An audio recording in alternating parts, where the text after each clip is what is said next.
15வது அத்தியாயம் புருஷோத்தம பிராப்தி யோகம். அவதாரிகை. க்ஷேத்திர அத்தியாயத்தில் க்ஷேத்திரம் என்றும் க்ஷேத்ரஜ்ஞன் என்றும் சொல்லப்பட்ட பிரகிருதி புருஷர்களின் ஸ்வரூபத்தை சோதித்து பரிசுத்தமாய் அளவற்ற ஞானமே வடிவமாய் உள்ள ஆத்மாவிற்கு குண சம்பந்த பிரவாகமடியாய் தேவாதி ரூபமாய் விகாரப்படுகின்ற பிரகிருதி சம்பந்தமானது அநாதி என்று சொல்லப்பட்டது. அதற்கடுத்த அத்தியாயத்தில் புருஷனுக்கு காரியம் காரணம் என்கின்ற இரண்டு நிலைகளிலும் குண சம்பந்தத்தால் வரும் பிரகிருதி சம்பந்தமானது பகவானாலேயே செய்யப்பட்டதென்று சொல்லி குணசங்கத்தின்படியே சவிஸ்தாரமாக உபாதித்து குண சம்பந்தமற்று ஆத்மாவின் உண்மையான ஸ்வரூபத்தை அடைவதும் எம்பெருமான் திருவடிகளில் செய்யும் பக்தியால் வரத்தக்கதென்றும் அருளப்பட்டது. இப்பொழுது பஜனீயனாகிய பகவானுடைய க்ஷரம் அக்ஷரம் என்கின்ற பக்த முக்தாலாகிற ஐஸ்வர்யத்தையும் ஐஸ்வர்ய பூதர்களான அந்த க்ஷரம் அக்ஷரம் என்கின்ற இருவகை புருஷர்களை காட்டிலும் சகல ஹேயங்களுக்கும் எதிராய் கல்யாணமே ஸ்வரூபமாய் மிகவும் சிறந்ததாய் லோகாதாரமாய் இருக்கும் தத்துவந்தான் புருஷோத்தம தத்துவம் என்பதையும் அருளிச் செய்யத் தொடங்குகிறார். ஸ்ரீ கிருஷ்ண பகவான் வாக்கியம். மேலான புருஷோத்தமனாகிய நாராயணனை மூலமாயுடையதும் கீழ்ப்பட்ட பிரம்மாதிகளை கிளைகளாக உடையதுமாயிருக்கின்ற ஸ்திரமில்லாத சம்சாரமாகிய அரச மரத்தை நாசமற்றதாக வேதங்கள் சொல்லுகின்றன. வேதங்கள் எந்த சம்சார விருட்சத்திற்கு இலைகளோ அந்த விருட்சத்தை எவன் அறிகிறானோ அவன் வேதாந்தத்தை அறிந்தவன். ஸ்ரீ சங்கரர் அபிப்பிராயம். கர்மானுஷ்டானம் உள்ளவர்கட்கும் ஞானிகட்கும் அவரவர்களது அனுஷ்டானத்தினால் ஏற்படும் பலன் தனது அதீனமாயதென்பதையும் பக்தியோகத்தால் தன்னை ஸ்தோத்திரம் செய்கிறவன் தனது பிரகாசத்தாலே முறையே பிரம்ம ஞானத்தை அடைந்து குணாதீதனாய் மோட்சம் அடைகிறான் என்பதையும் முன்னர் கூறிய அத்தியாயத்தில் பகவான் அருளினார். இப்பொழுது அர்ஜுனன் கேளாதிருக்கவும் தனது உண்மை ஸ்வரூபத்தை பகவான் விருக்ஷ ரூபமாக வர்ணித்து சொல்லுகின்றார். எவ்வாறெனின் காலத்தினால் சூக்ஷ்மமாயும் நித்தியமாயும் சகலத்திற்கும் காரணமாயும் அவ்யக்தம் எனும் மாயையை சக்தியாக உடையதாயும் இருக்கின்ற பிரம்மம், அவ்வாறான பிரம்மத்தை மூலமாக உடைய சம்சார விருட்சம் மகத் தத்துவம் அகங்கார தத்துவம் பஞ்சபூதங்கள் சப்தாதி விஷயங்கள் ஆகியவற்றை கிளைகளாக உடையது. இந்த சம்சார மாயா ஸ்வரூபம் நாசமற்றது. எவ்வாறெனின் மாயை அநாதி ஆகையால் அந்த மாயாமயமான சம்சாரமும் ஆதியும் அந்தமும் மற்ற தொடர்ச்சியை உடையது. எந்த சம்சார விருட்சத்திற்கு வேதங்கள் இலைகள் போன்றிருக்கின்றனவோ என்பது எங்கனமெனின், மரத்தை இலைகள் எவ்வாறு சூரிய வெப்பத்தினின்றும் பாதுகாக்கின்றனவோ அவ்வாறே வேதங்கள் தர்மா அதர்மங்களை வெளிப்படுத்தி சுகத்தை அடையவும் துக்கத்தை நிவர்த்திக்கவும் வழி காட்டுதலால் இவ்வாறாக சொல்லப்பட்டன.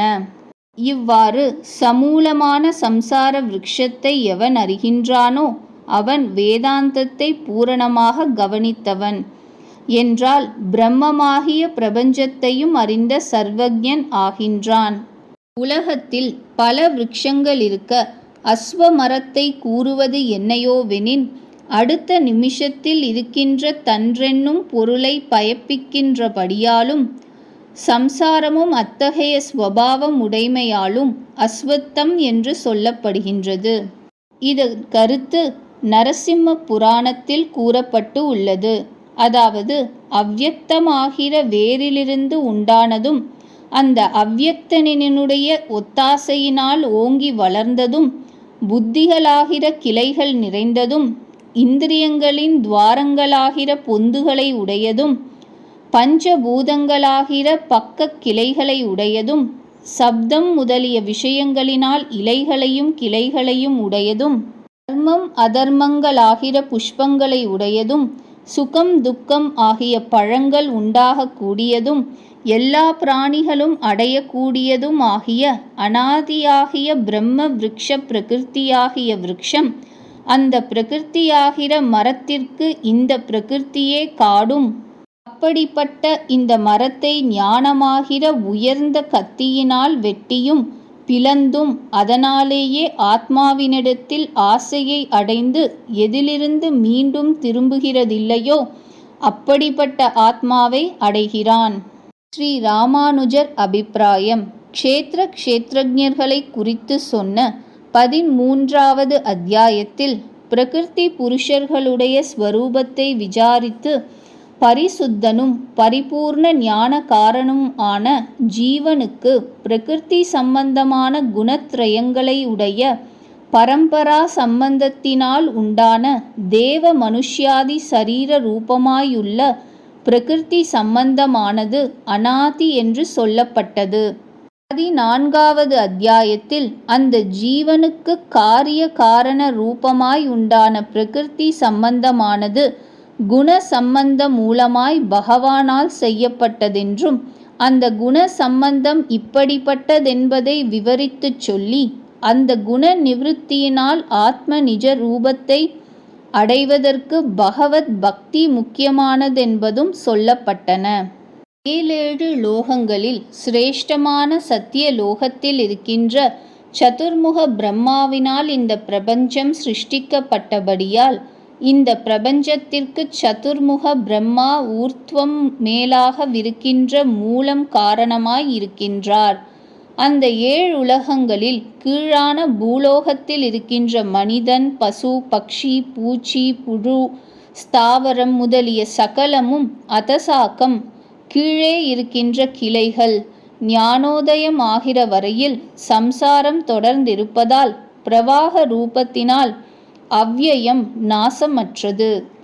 வேதங்கள் எந்த விருட்சத்திற்கு இலைகளோ என்றால் இலைகள் விருட்சங்களை எப்படி வளரச் செய்கின்றனவோ இவ்வாறு காமிய கர்மங்களை சொல்லுகிற வேதங்கள் சம்சாரமாகிய விருட்சத்தை வளரச் செய்கின்றன. ஆகையால் அப்படிப்பட்ட வேதங்கள் இலைகளாக வர்ணிக்கப்பட்டன. இவ்வாறு விசேஷத்தை அறிந்தவன் எவனோ அவன் வேதத்தை தெரிந்தவன் என்றால் இந்த விருட்சத்தை முதலில் அறிந்து பிறகு அந்த விருட்சத்தை வெட்டத் தகுந்த ஆயுதத்தை தேட வேண்டியது. சம்சாரம் ஆகிற விருட்சத்தை தெரிந்தால் அதை நிவர்த்திக்கும் ஆயுதத்தை சொல்வதாகிற வேதத்தை அறிந்தவன் ஆகிறான் என்பது தாத்பர்யம். ஸ்ரீ மாத்வாச்சாரியர் அபிப்பிராயம். சம்சார ஸ்வரூபமும் அதை நிவர்த்திக்கிறதற்கு உள்ள சாதனங்களும் அவற்றின் ஞானமும் இந்த அத்தியாயத்தில் கூறப்பட்டுள்ளன. ஊர்த்வ மூலம் சர்வோத்தமமான விஷ்ணுவை மூலமாக உடையது. அதசாக்கம் விஷ்ணுவுக்கு கீழ்ப்பட்ட சகல பிரபஞ்சங்களையும் கிளைகளாக உடையது. அஸ்வத்தம் ஒரே விதமாய் நாளைக்கு இருக்கிறது அல்லாதது. அவ்யயம் பிரவாக ரூபமாய் நாசமில்லாதது என்றால் முன் பிரம்ம கல்பத்திலிருந்த பிரபஞ்சமே அடுத்த கல்பத்தில் உண்டாய்கொண்டே பிரதி சிருஷ்டியிலும் இருக்கிறபடியால் நாசமற்றதாக சொல்லப்பட்டது.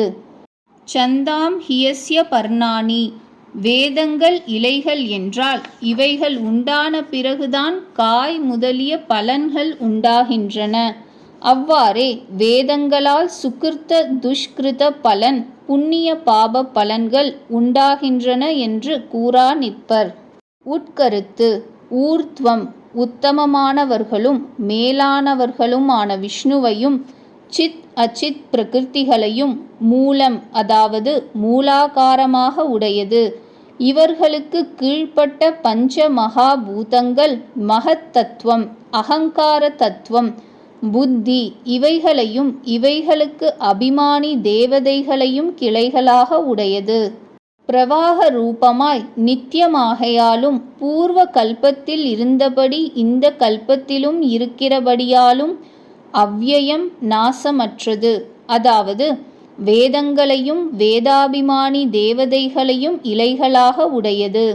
இப்படிப்பட்ட சம்சார விருட்சத்திற்கு விஷ்ணு தனிமையான மூலம், சத்வாதி முக்குணமான அச்சித் பிரகிருதி பூமி போல் பரிணாம மூலம்.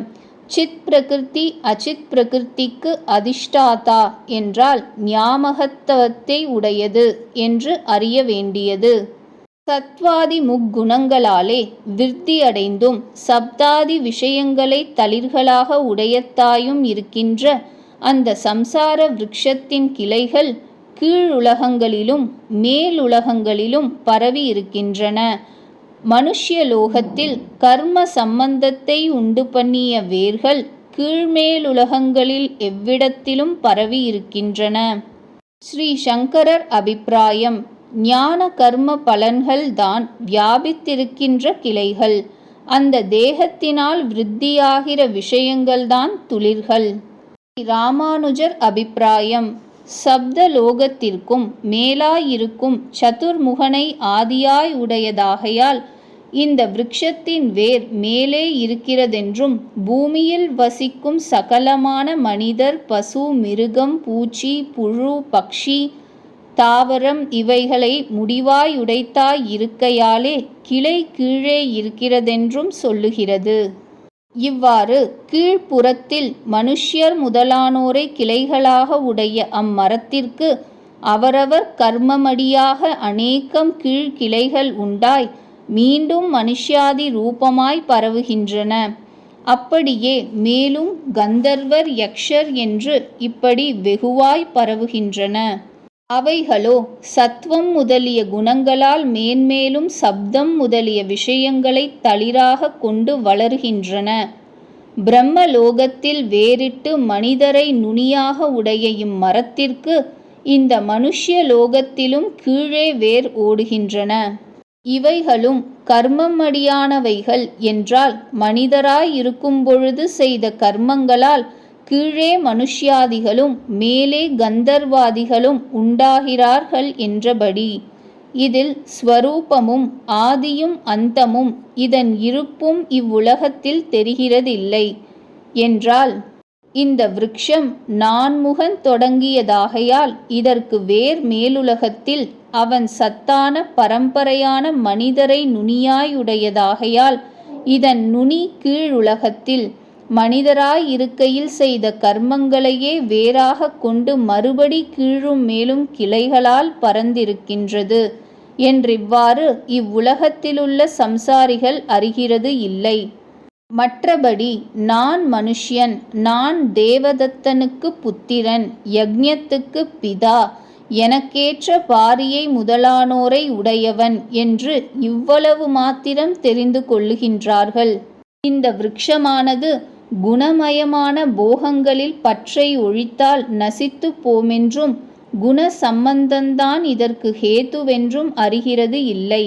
அப்படியே இது நிலைத்திருப்பதும் சரீரத்தையே ஆத்மாவாக நினைக்கின்ற அந்த ஞானத்தால் அஞ்ஞானத்தால் தானென்றும் அறிவார் இல்லை. இந்த பிரகாரம் 4 பக்கமும் நன்றாய் வேர் ஊன்றிய இவ்வரச மரத்தை நல்லறிவினால் உண்டான பற்றின்மை என்னும் திடமான கத்தியை கொண்டு களைந்தெறிந்து, அதனால் எந்த இடத்திற்கு சென்றவர்கள் மீண்டும் திரும்பார்களோ அந்த இடத்தை தேட வேண்டும். அஞ்ஞானாதிகள் நிவர்த்திக்க வேண்டுமானால் அந்த ஆதி புருஷனை சரணமடைய வேண்டும். ஏனெனில் அந்த குணவிகாரமான போகத்தில் உண்டாகும் பிரவிற்த்தியானது சர்வ சிருஷ்டி கர்த்தாவான அவனிடத்தினின்றும் உண்டானமையால் அவனை கொண்டேதான் நிவர்த்தி பண்ணிக்கொள்ள வேண்டும்.